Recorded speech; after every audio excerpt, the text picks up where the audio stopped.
अभय के नाम का सिंदूर लगाए मंगलसूत्र पहने बैठी थी। उसे जैसे कोई होश नहीं था। उसकी आंखों के सामने बार बार सारे दृश्य आ जा रहे थे। अचानक से उसके मुंह से एक चीख निकल गई और वो जोर से रोने लगी, जैसे अपने अंदर के हर दर्द को निकाल देना चाहती हो। तभी मेज पर पड़ा उसका फोन बजा। उसने नजर उठा के देखा तो राजेंद्र जी का नंबर था। उसने कुछ सोचा और खुद को शांत करते हुए उसने फोन उठाया। फोन के दूसरी तरफ राजेंद्र जी की आवाज थी, लड़खड़ाती हुई। काशी बिटिया। वो उनकी ऐसी आवाज सुनकर परेशान होकर बोली, क्या हुआ चाचा जी? काशी इलाहाबाद चले आओ बेटा। राजेंद्र जी की आवाज में इस बार दर्द था। ये सुन उसने परेशान होते हुए पूछा, क्या हो गया चाचा जी? बाबा कैसे हैं? क्या हुआ, बोलिए, ठीक है ना वो? आनंद का एक्सीडेंट हो गया है, आप जल्दी आ जाओ बिटिया। राजेंद्र जी ने इतना बोल के फोन रख दिया। ये सुनते ही वो घबरा गए और जल्दी से उठकर ऊपर कमरे में गए। वो कुछ देर में कपड़े बदल के नीचे आई, पर उसकी मांग में सिंदूर लगा था और गले में मंगलसूत्र भी था। काशी दौड़ के बाहर गई और गाड़ी निकाला और उसमें बैठ के गाड़ी स्टार्ट कर बनारस की गलियों से बाहर निकलने लगी। उसने जल्दी से जल्दी गाड़ी किसी तरह बनारस से बाहर निकाली और दौड़ा दिया इलाहाबाद जाने वाली रोड पर। वो इतनी स्पीड में गाड़ी चला रही थी कि जिसका उसे होश ही नहीं था। उसके आंखों से आंसू बहते जा रहे थे। वो मन ही मन भगवान से ये प्रार्थना कर रही थी कि उसके बाबा को कुछ न हो। दूसरी तरफ अभय एयरपोर्ट पहुंच चुका था। उसका चॉपर आके खड़ा था। वो बनारस को छोड़ के जा रहा था, पर जाते जाते अपने साथ बहुत कुछ लेकर जा रहा था। अभय आया और चॉपर के सामने खड़ा होकर एक बार पीछे मुड़ के आखिरी बार बनारस को देखा और जल्दी से चॉपर में जाकर बैठ गया। राणा भी उसके साथ बैठ गया। चॉपर बनारस से निकल चुका था। अभय के सामने सिर्फ काशी का चेहरा था। उसने आंखें बंद की और पीछे सर लगा के बैठ गया। रह रह के उसे बस काशी ही याद आ रही थी। राणा कुछ पूछना चाहता था, पर उसे अभी खामोश रहना ही ठीक लगा। अभय दूर जा रहा था, बनारस से, काशी से, पर उसे नहीं पता था कि अब न वो बनारस से दूर जा सकता था और ना ही काशी से, क्योंकि अब रिश्ता दोनों से था। इधर काशी ने इलाहाबाद के शकुंतला हॉस्पिटल के सामने गाड़ी रोकी ही थी कि तभी राजेंद्र जी का मैनेजर उसके पास आया, जो उसका ही इंतजार कर रहा था। काशी को लेकर वो अंदर राजेंद्र जी के पास गया। पूरे हॉस्पिटल में 8 या 10 बॉडीगार्ड खड़े थे। राजेंद्र जी के सर में और हाथ में पट्टी बंधी हुई थी। ये देखकर काशी घबरा के उनके पास आते हुए बोली, चाचा जी, ये सब कैसे हुआ है? आप ठीक है ना? और बाबा कैसे हैं? मुझे उनके पास जाना है। राजेंद्र जी की नजर जब काशी के मांग में लगे सिंदूर और गले में पहने मंगलसूत्र पे गई तो वो हैरान हो गए, पर इस वक्त आनंद जी का सोच के वो कुछ नहीं बोले। वो अभी अंदर है, उसे बहुत चोट आई है बेटा सर पर, उसका ऑपरेशन चल रहा है। इतना सुनते ही काशी वहीं बैठ गई। उसकी आंखों से आंसू रुक ही नहीं रहे थे। उसे ऐसे रोता हुआ देखकर राजेंद्र जी ने उसे अपने सीने से लगाते हुए कहा, मत रो मेरी बच्ची, सब ठीक हो जाएगा, कुछ नहीं होगा उसे। डॉक्टर अंदर आनंद जी की जान बचाने में लगे थे, पर खून रुकने का नाम ही नहीं ले रहा था। 2 घंटे हो गए थे, पर अभी तक कुछ पता नहीं चला था। काशी और राजेंद्र जी दोनों ही बैठे हुए थे। कुछ देर बाद जब डॉक्टर बाहर आए तो काशी भाग के उनके पास गई और उनसे पूछा, कैसे हैं मेरे बाबा? ये बोल उसने आस भरी निगाहों से उन्हें देखा। जी माफ करिएगा, पर हम उन्हें बचा नहीं पाए। डॉक्टर इतना बोल के चले गए। ये सुन काशी बेसुध सी गिरने को हो गई, लेकिन राजेंद्र जी ने आकर उसे संभाल लिया। उसकी जिंदगी जैसे एक पल में हवा के झोंके के साथ बिखर चुकी थी। वो वहीं बैठ के रोने लगी और राजेंद्र जी ने उसे अपनी बाहों में ले लिया। इस वक्त उनकी आंखों से भी आंसू रुकने का नाम नहीं ले रहे थे। वो समझ नहीं पा रहे थे कि क्या किया जाए। काशी आज अनाथ हो गई थी। उसकी जिंदगी में जीने की बस एक उम्मीद थी, जो वो भी आज नहीं बची थी। वो जोर जोर से रोई जा रही थी। उसका रोना सुन के खुद लगता था महादेव रो पड़े थे। पूरा हॉस्पिटल उसके रोने की चीखों की आवाजों से गूंज गया था।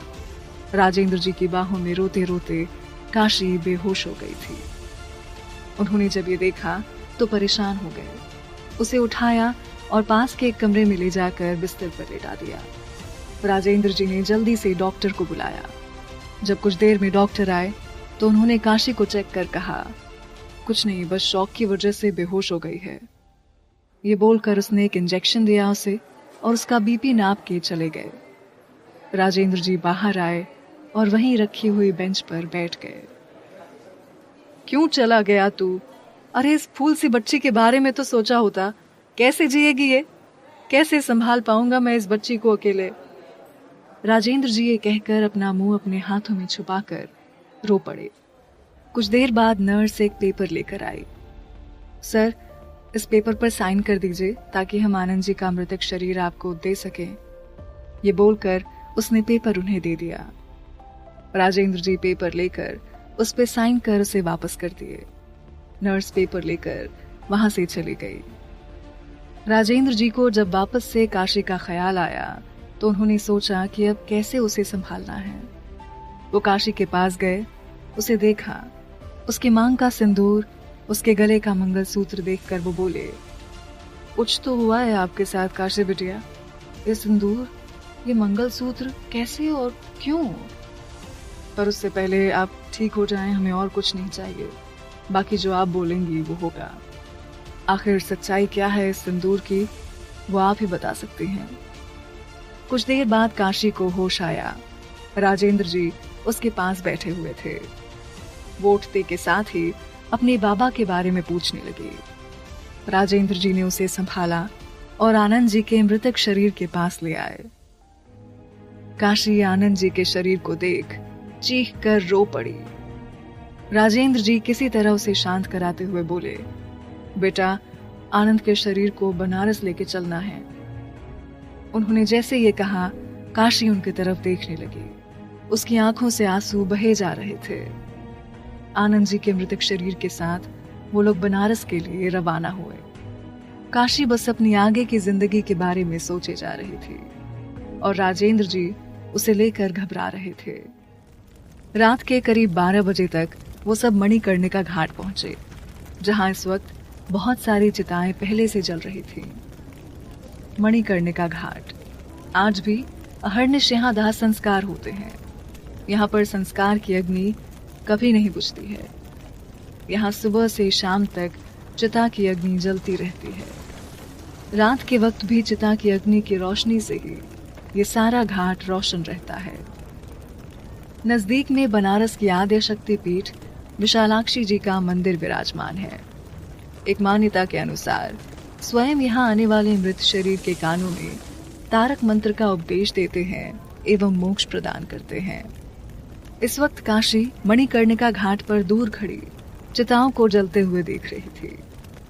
राजेंद्र जी गए और एक पंडित जी से बात कर आनंद जी का दाह संस्कार किया जाने लगा। उन्हें चिता पर लिटाया गया। लकड़ियां उनके ऊपर रखी गईं। पंडित जी ने चिता में अग्नि देने के लिए किसी को बुलाया तो राजेंद्र जी काशी के पास गए और उसका हाथ पकड़ के ले आए। ये देखकर पंडित जी ने कहा, पर लड़कियां अग्नि नहीं देती हैं। उनके ऐसा कहने पर राजेंद्र जी ने उनसे कहा, यह आनंद जी के लिए बेटे से बढ़कर हैं और अग्नि यही देंगी। इतना कह के उन्होंने काशी का हाथ पकड़ा और उसके हाथों में जलती हुई एक लकड़ी दी और चिता को उससे जलवाया। जैसे आनंद जी की चिता को अग्नि ने छुआ, वैसे ही काशी राजेंद्र जी से लिपट के रो पड़ी। उन्होंने खुद को भी उस वक्त बहुत मुश्किल से संभाला। जब तक चिता नहीं जल गई तब तक वो लोग वहां से नहीं गए। राजेंद्र जी के सारे बॉडीगार्ड वहीं खड़े थे और मैनेजर साहब भी। जब चिता पूरी तरह जल गई तो उसकी राख को लेकर राजेंद्र जी काशी के साथ वहां से निकल के 80 घाट पर आए। सुबह हो चुकी थी। पर सूरज निकलने में अभी वक्त था। उन्होंने आनंद जी की अस्थियों को गंगा के जल में प्रवाहित किया। काशी वहीं खड़ी एक टक गंगा के पाए विलीन होते आनंद जी के राख को देख रही थी कि तभी महागुरु वहां आके खड़े हो गए। उन्होंने काशी को आवाज देते हुए कहा, काशी बिटिया, ये तुम हो क्या? काशी और राजेंद्र जी उनके पास गए तो उन्होंने मंदिर के अंदर चलने को कहा। वो दोनों ही गुरुजी के पीछे चल पड़े। गुरुजी जाके अपने आसन पर बैठ गए और काशी राजेंद्र जी उनके बगल में। महागुरु ने काशी को शांत भाव से देखा और उससे कहा, काशी, किस दुविधा में हो मेरी बच्ची? इंसान की मृत्यु को कोई नहीं टाल सकता, वो विधि का विधान है काशी। और एक बात, इस मांग के सिंदूर को कभी मत हटने देना मेरी बच्ची, क्योंकि अब तेरी किस्मत से उसकी किस्मत जुड़ गई है।